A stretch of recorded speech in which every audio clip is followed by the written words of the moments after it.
विवाह की दो पद्धतियाँ बताई गई, एक चक्रवर्ती विवाह और दूसरा जो है वो यंत्र या जिनवाड़ी के फेरे वगैरह वो लेते हैं उससे। तो किससे? यंत्र या जिनवाड़ी रख के वो फेरे लेते हैं। तो ऐसी पद्धतियाँ दो बताई गई हैं।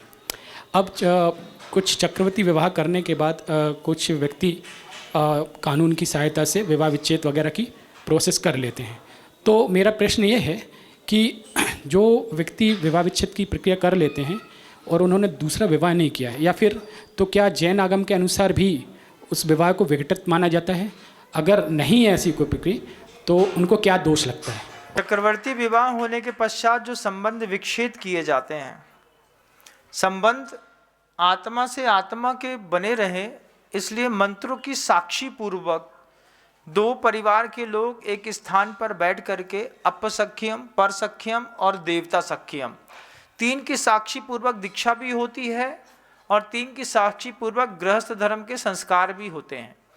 गृहस्थ धर्म को भी गृहस्थ धर्म दीक्षा महोत्सव कहते हैं।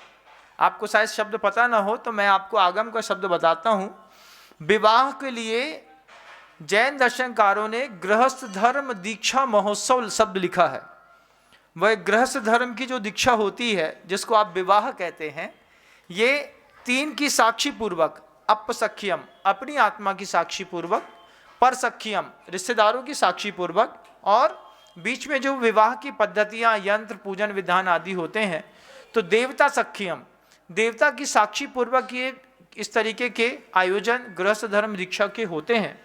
इसके बाद जब कभी भी विच्छेद होता है तो ये बात तय मानिएगा कि विच्छेद तो आप कर सकते हैं, कोई उसमें आपत्ति की बात नहीं है। उसके बाद दोनों के जीवन में सिर्फ एक ही चीज बचती है, साधना। अगर पुरुष और महिला दोनों साधना नहीं करते हैं, फिर ब्रह्मचर्य व्रत की साधना करनी पड़ती है। और मान लीजिए आप दूसरा विवाह इत्यादि कर लेते हैं तो इसके कई बार सुफल भी देखने को मिलते हैं और कई बार कुफल भी बहुत देखने को मिलता है। दोनों बातें मैं आप सबके बीच में करना चाहता हूँ कि विच्छेद बिल्कुल सहज प्रक्रिया है। मान लीजिए नहीं समझ में आ रहा है, कुछ हो रहा है, अगर मान लीजिए लव मैरिज करी है तो इसके परिणाम 95% तक बढ़ जाते हैं। अरेंज मैरिज में दोनों परिवारों की बहुत जवाबदारियां बनती हैं, अंतिम समय तक समाधान ढूंढने की कोशिश करी जाती है। जब समाधान उपलब्ध नहीं होता है फिर विच्छेद अगर आवश्यक लगता है तो करने में कोई आपत्ति की बात तो नहीं है।